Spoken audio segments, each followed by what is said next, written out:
Now, 3 people have been killed in a shooting in the Swedish city of Uppsala on the eve of the Spring Festival.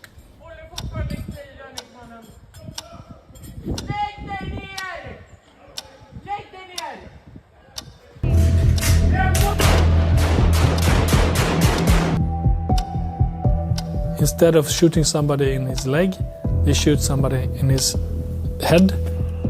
But first, Sweden has received more refugees per capita than any other European country, and the government is proud of its open-door policy.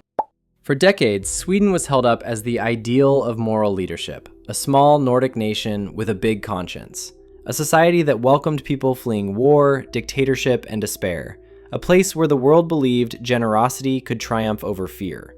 But that story has changed, dramatically. Today, Sweden is rolling out some of Europe's strictest immigration controls, slashing refugee admissions to historic lows, tightening border rules, and implementing policies that have left other governments stunned. A country once celebrated for its compassion is now being studied for its crackdown. What caused this astonishing shift? And what does it reveal about the challenges of migration in modern Europe? Let's go back, before the transformation became headline news. The years of open doors. After World War II, Sweden built a national identity around helping the displaced. When Eastern Europeans fled Soviet repression, Sweden accepted them. When violence tore apart the Balkans in the 1990s, thousands sought safety in Swedish towns. In the 2000s, Iraqis, Somalis, and Afghans found refuge there as well. This wasn't merely policy. It was a point of pride. Politicians framed it as a moral duty. Citizens volunteered, donated money, and opened their homes to families escaping conflict. Sweden liked to think of itself as a beacon in a darkening world. So when the Syrian civil war triggered the largest refugee wave in Europe since the 1940s, Sweden did something extraordinary. While other governments scrambled to tighten their borders, Sweden stayed open. In 2015 alone, roughly 163,000 people arrived seeking protection, the most per capita of any EU country. To grasp the scale, imagine the United States accepting more than 5 million asylum seekers in 12 months. That is essentially what Sweden did relative to its population. For a moment, it looked like the world's admiration was well placed. But beneath the applause, pressure was already building. A system stretched to its limits. The challenge wasn't simply the number of newcomers. It was the speed at which they arrived. Municipalities had no time to prepare housing. Schools scrambled to accommodate thousands of children who didn't speak Swedish. Integration programs were overwhelmed. Small towns that had barely changed in generations suddenly transformed almost overnight. Entire neighborhoods morphed into immigrant enclaves. Swedish was no longer the dominant language in certain districts around Stockholm, Gothenburg, and Malmö. Unemployment remained stubbornly high among refugees. Some struggled to gain recognition for foreign qualifications. Others faced bias from employers.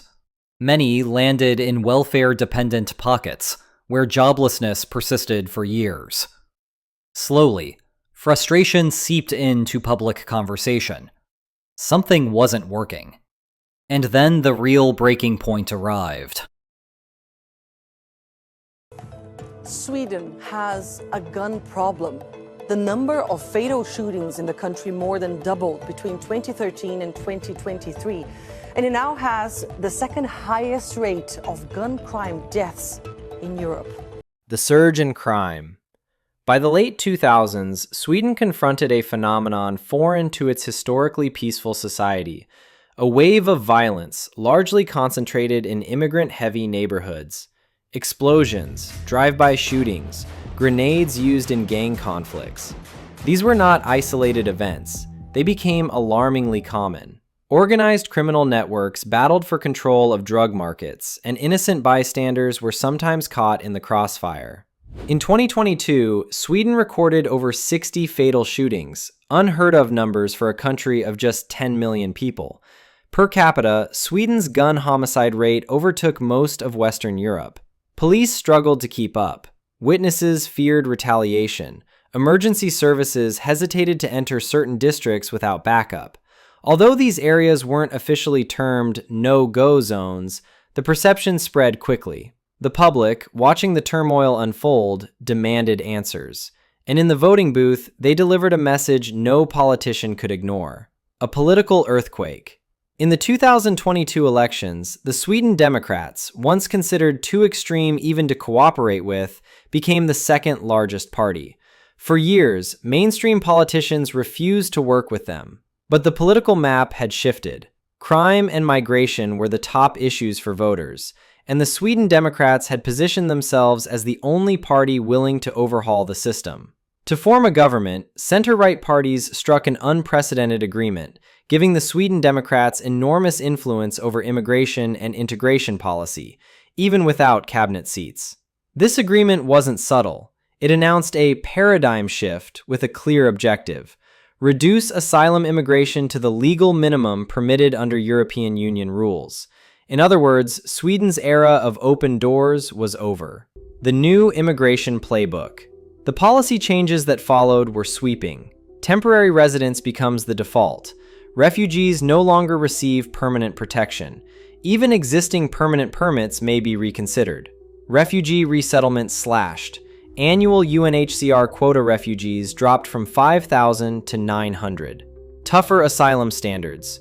Humanitarian grounds for protection, once broadly interpreted, have been tightened to the narrowest possible scope.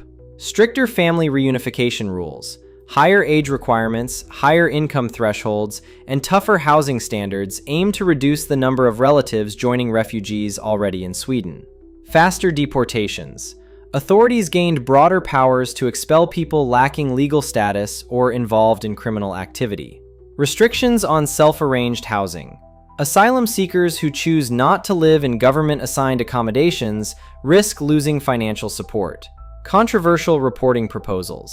A debated measure would require public sector workers to notify authorities if they encounter undocumented individuals, a concept critics dubbed the reporting obligation.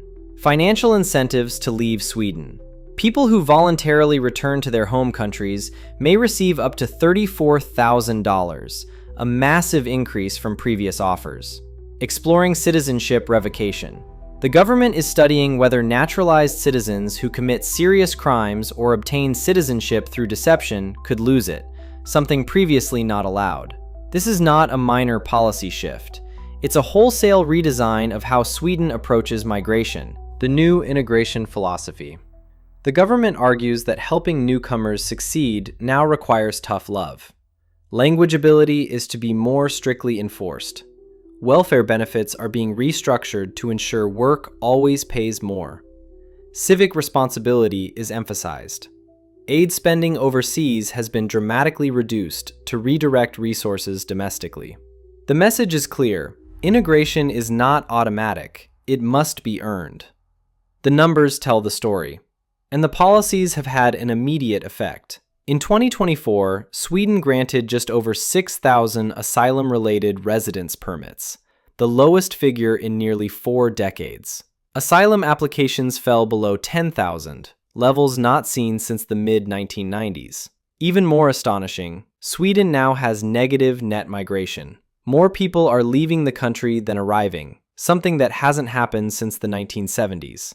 Communities with large immigrant populations, including those with origins in Syria, Somalia, and Iraq, are seeing more departures than arrivals for the first time in years. Supporters of the new system see these numbers as proof of success. Critics see something very different: a divided reaction.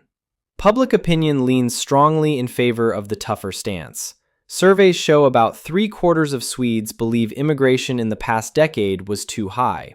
But human rights groups warn the country is abandoning its long-held values. Teachers, doctors, and social workers worry that reporting obligations could erode trust in essential services. Business leaders caution that Sweden might struggle to attract skilled workers in the future. Even among advocates for stricter immigration rules, some ask whether the pendulum has swung too far too fast. Europe watches closely. Other European countries are taking notes. Denmark's restrictive policies served as an early model. The Netherlands and Germany are tightening their systems, but Sweden stands out because of how starkly it reversed course. The country, once synonymous with humanitarian compassion, is now a symbol of enforcement-driven immigration reform. Has Sweden solved its crisis? The honest answer, it's too early to know. Asylum arrivals have plummeted. Gang violence shows early signs of slowing in some regions. Integration efforts have more resources. But long-term outcomes, social cohesion, economic impact, and international reputation remain uncertain. Sweden is running a real-time experiment. Can strict controls and tough integration demands rebuild stability? Or will the backlash create new tensions? One thing is undeniable. Sweden's transformation offers a stark lesson for governments everywhere. Even nations with the strongest traditions of openness can reach a tipping point when systems are strained and trust erodes. And once the political winds shift, change can come faster than anyone expects. Thanks for watching. If you found this video helpful, don't forget to hit the like button and subscribe for more content just like this. Drop your thoughts or questions in the comments, and I'll see you in the next one.